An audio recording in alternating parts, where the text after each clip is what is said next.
வணக்கம் நேயர்களே, மயிலாடுதுறை செய்தி சேனலுக்கு உங்களை அன்புடன் வரவேற்கிறேன். தொடர்ந்து செய்திகளை பார்ப்போம். தமிழக காங்கிரஸ் வேட்பாளர் பட்டியல் வெளியீடு. கரூர் தொகுதியில் ஜோதிமணிக்கு மீண்டும் வாய்ப்பு.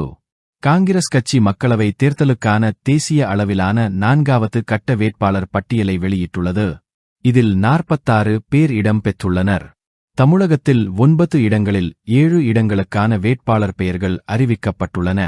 வேட்பாளர்கள் பட்டியல்: திருவள்ளூர் தனி சசிகாந்த் செந்தில், கிருஷ்ணகிரி கே. கோபிநாத், கரூர் ஜோதிமணி, கடலூர் கே.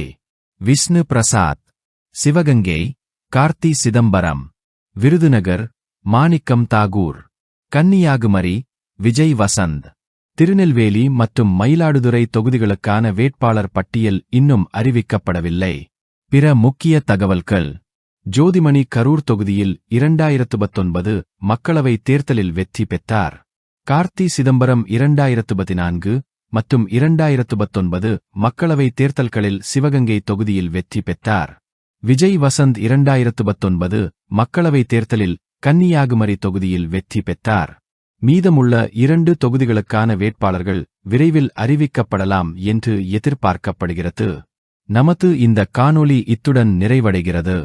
உலகம் முதல் உள்ளூர் வரை இன்றைய முக்கிய செய்திகள் எப்போதும் போல் லைக், கமெண்ட், ஷேர் பண்ணுங்க.